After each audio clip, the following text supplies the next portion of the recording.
Salut tout le monde, on se retrouve en cette chaude après-midi de juillet pour faire un petit point. J'ai décidé de regarder un petit peu toutes les tomates. Cette année j'ai mis 12 variétés différentes sur en tout 25 pieds à différents endroits, en pleine terre, en pot ou en bac un peu plus gros. Donc on va voir, on va faire un petit bilan et voir si ça avance. Allez, c'est parti. Donc on va commencer par la zone la plus prometteuse, c'est en pleine terre. J'y ai mis, hop, on va regarder de l'autre côté, j'ai mis une rangée de tomates cerises. Donc là il y a ici 4 pieds de tomates cerises.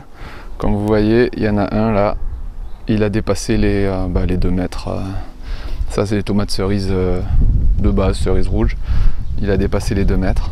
On est le 10 juillet, si je dis pas de bêtises. Donc 4 pieds qui donnent vraiment bien. Et à côté, 6 et 6, 12. À côté, 12 pieds de tomates diverses. Et comme vous pouvez le voir, ça grimpe vraiment bien. Celui-là qui a dépassé les 2 mètres aussi. Et pareil, juste là. Alors on voit pas bien parce qu'il y a les potirons qui grimpent autour. Les haricots grimpants, ainsi de suite. Mais on va regarder pied par pied. Donc, j'avais commencé par la Grinch, hop, celle-là, Dwarf Green Cherry. Donc ça c'est une petite tomate cerise. Je vais vous en cueillir une. Hop, voilà. Alors c'est super bon. C'est port déterminé, c'est-à-dire que pas besoin de couper les gourmands, vous laissez buissonner. Des fois il faut éclaircir un peu, ça dépasse pas les 60 cm de hauteur, mais ça donne dans tous les sens. Une tomate verte, bien juteuse. Je regrette pas de l'avoir. Hop. J'en mange un petit peu aussi. Je regrette pas d'en avoir planté, j'en ai planté 3 pieds. Un en pot, un en bac. Et un en pleine terre, celui-là en pleine terre. Et vraiment ça donne, c'est super précoce. C'est juste compliqué de savoir quand est-ce que c'est mûr, c'est au toucher. Mais vraiment top.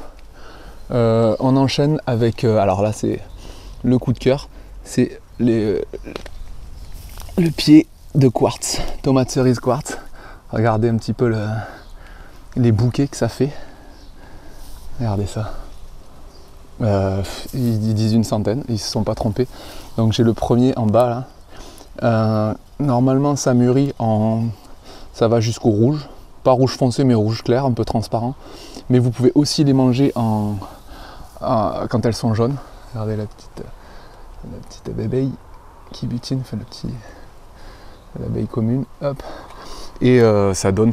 Là il atteint les 1,60 m. C'est une tuerie et je vous montre juste quand elles sont jaunes. Parce que sur l'autre côté, hop, là, celles-là, elles sont toutes jaunes. Et hier, je les ai cueillies comme ça.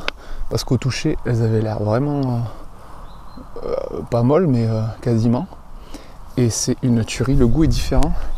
Mais c'est tout aussi intéressant. Et au niveau couleur, après, quand vous donnez ça, quand vous sortez ça à table avec un petit peu de basilic violet, un petit peu de basilic vert, tuerie de chez Tuerie. On va de l'autre côté. Alors comme vous voyez, le passage est compliqué. C'est au sol ça passe, mais dès qu'on est en l'air, là ça jongle. Après on est sur celui qui est le plus haut. C'est tomate cerise normale, qui fait des belles grappes. La peau est un peu raide, mais voilà. Et regardez, hop. Si je me filme à côté, voilà. Sachant que je suis 1,83 m. Donc ça monte. Il faudra bien que ça coupe. Je vais peut-être mettre un filet ici. Et pour le ramener, tac, et faire grimper, ça va se mélanger là-dedans. Et juste à côté, on est sur des Michella. Qui pareil, elles sont, hop, comme vous voyez, c'est les tomates cerises ovales. Qui sont très bonnes aussi. Il faut bien attendre qu'elles soient bien rouges. Pour les manger, mais voilà, 4 tomates cerises différentes et je regrette pas d'en avoir mis pas mal de pieds différents parce que Voilà, comme ça on peut se faire plaisir. Voilà pour les tomates cerises. Maintenant on attaque le lourd du lourd. Toutes mes donc j'ai fait mes propres semis en mars. J'ai acheté toutes mes graines chez Graines del País, sauf les Blue Green Zebra et les Green Zebra. Et parce qu'ils n'en avaient pas chez Graines del País, donc je les ai pris chez Cocopelli. Donc pareil, grosse qualité et clairement la folie. Donc ça c'est le pied de Blue Green Zebra. Regardez les bouquets qu'il m'a fait. 1, 2, 3, 4, 5, 6, 7, 8, 9, 10, 11, 12, 13, 14. Et j'en ai cueilli une. Rien que là, il y a 15 tomates. Donc Blue Green Zebra. Une tomate dans les bleus un peu zébrés, hein, d'où le nom zébra. Donc un bouquet, un autre petit bouquet ici, un autre petit bouquet là, un autre là, un autre ici. Et ça continue, sachant que lui il fait 1m50. J'en ai mangé déjà 2, vraiment tuerie. Très très bon. Et à côté, la Green Zebra, je fais le tour. La Green Zebra de chez Cocopelli aussi, qui est tout aussi productive. Regardez, avec la petite blette qui lui fait de l'ombre. Ça touche même le sol, ça devrait pas, mais ça va, il fait sec, il fait 30 degrés. Ça pourrira pas. Alors elles, j'en ai pas encore mangé parce qu'elles sont encore bien dures. Mais je pense que d'ici 3-4 jours, ça devrait le faire. Et pareil, ça monte. Celle-là, elle est partie sur 2 pieds. Et tiens, d'ailleurs, je vois un gros gourmand là. Alors voilà, je sais pas si ça vous est déjà arrivé, mais sur les Blue et les Green Zebra, j'ai les feuilles qui poussent après les bouquets.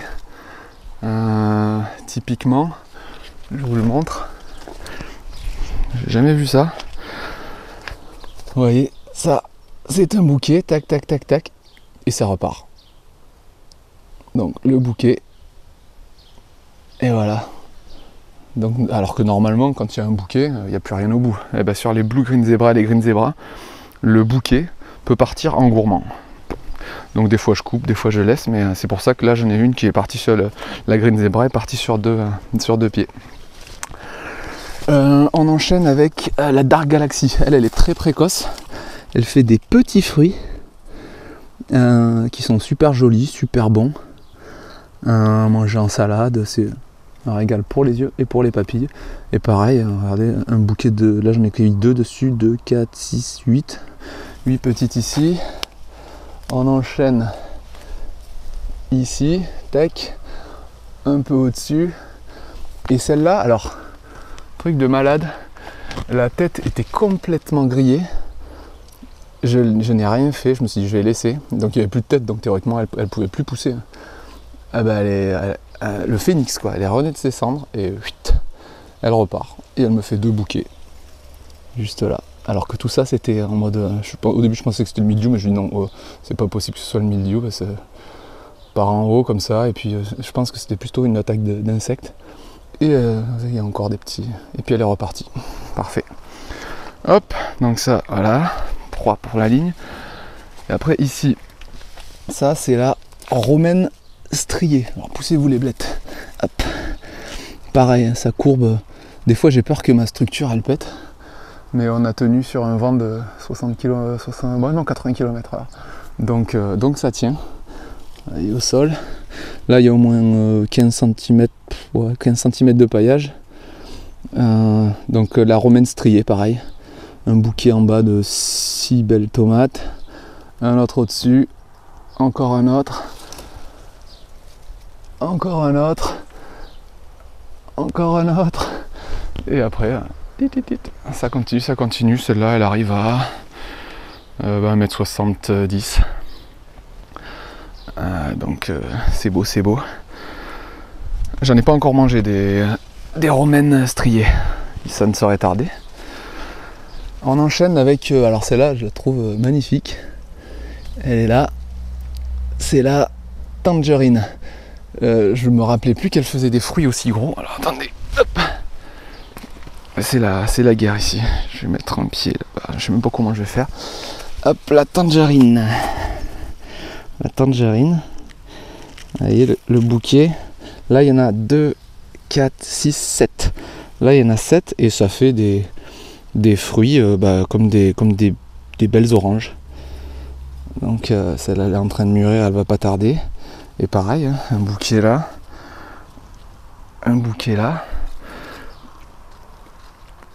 un autre derrière, un petit juste ici. Je vais essayer de pas me... Là, je suis en équilibre, vous me voyez pas, mais c'est compliqué. Et là, hop, ça pousse. Celle-là, alors les tangerines, elles sont un peu plus petites, mais j'ai l'impression qu'elles sont tellement productives. De l'autre côté, j'en ai encore. En fait, j'ai doublé, j'ai fait 2 bandes, 6 et 6 du même type de tomates. Donc là, hop, la tangerine, très prometteuse aussi. Et on termine pour cette bande avec la barjamon. Hop, pareil, une tomate avec le cucu pointu, qui est à peu près de la taille de la tangerine aussi. Donc une belle tomate, pas aussi grosse que la cœur de bœuf, mais un peu plus grosse qu'une tomate standard. Mais pareil, hein, regardez les beaux bouquets. Hop, ça continue ici, ça continue là, et je me dis que celle-là par contre elle fait ma taille, elle fait 1m80. Et hop, elle arrive là, il va falloir que je la tuteur jusqu'en haut. Sachant que ça va arriver, ça c'est à 2 mètres, 2 mètres, vu qu'il est courbé un petit peu. Je pense qu'après je vais les faire courir hop, par-dessus, puis ça va se mélanger avec les potimarrons. Donc voilà, là les 6 variétés, donc là je vous ai montré 4 variétés de tomates cerises. Ici, tac, 6 variétés différentes.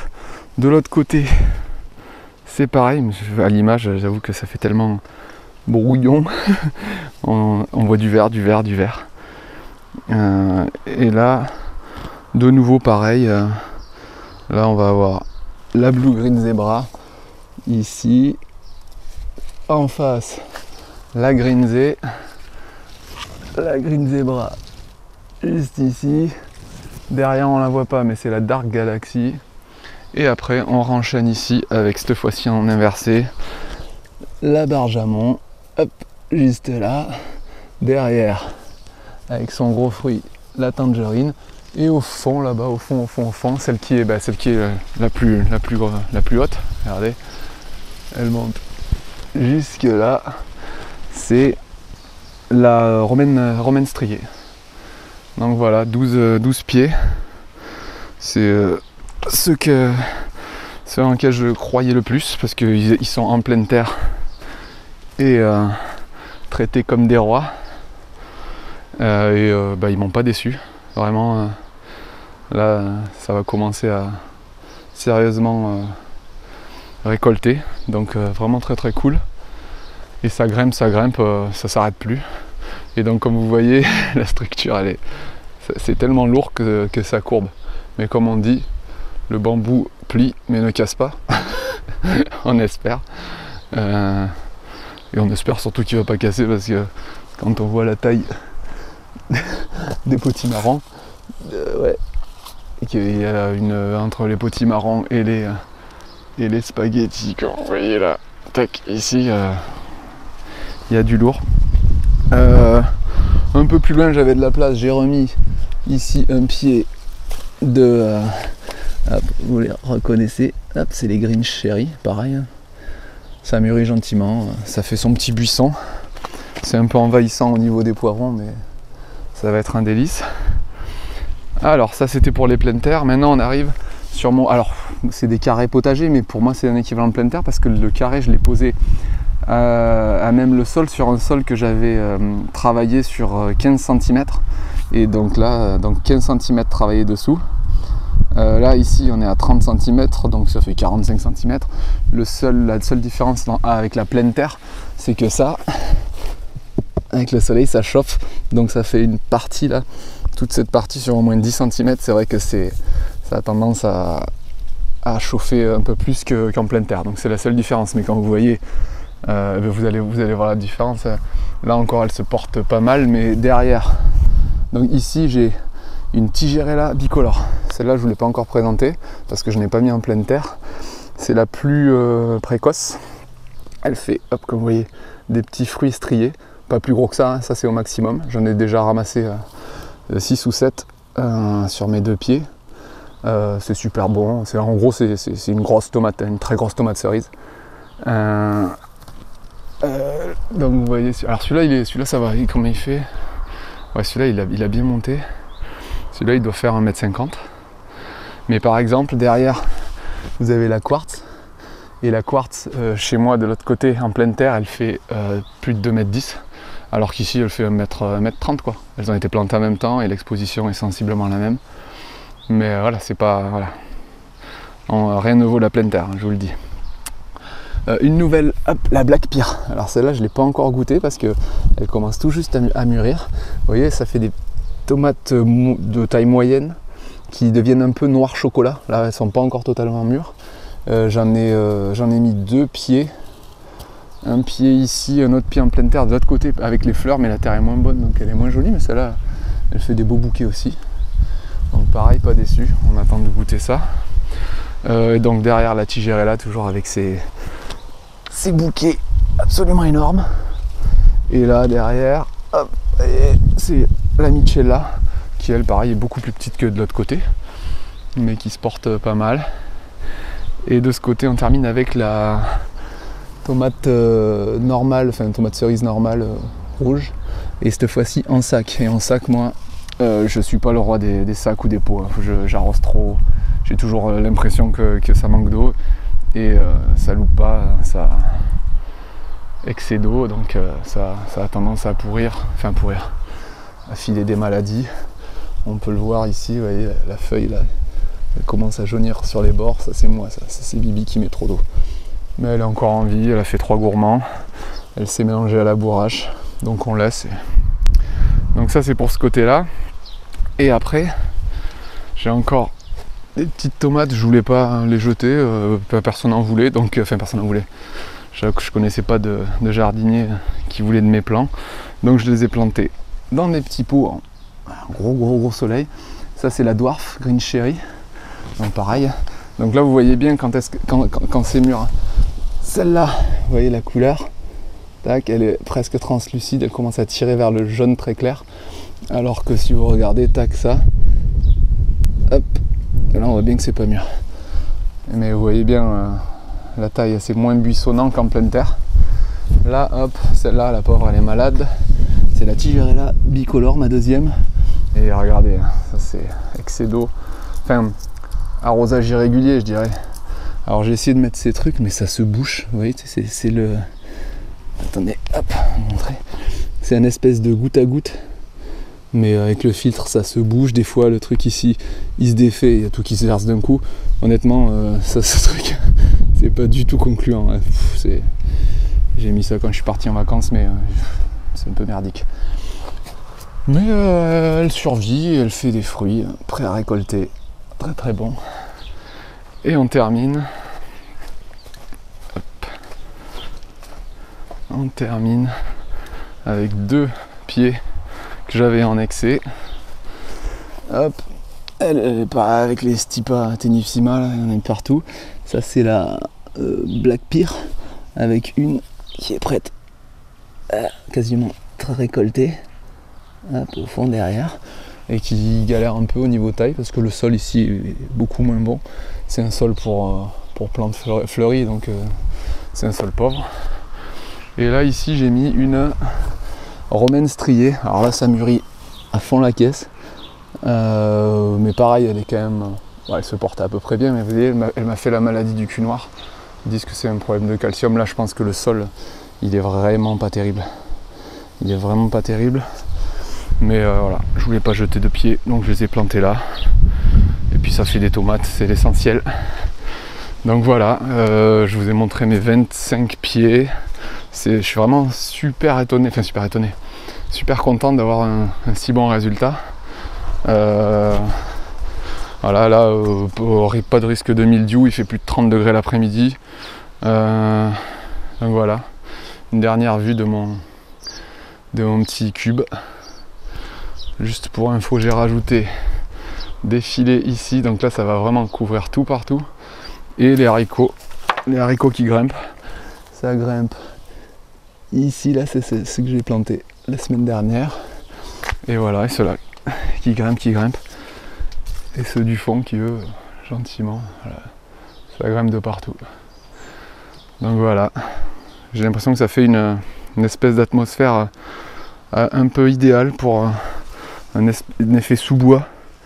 Je crois que niveau température au sol, on perd 4-5 degrés grâce à cette espèce de microcosme végétal.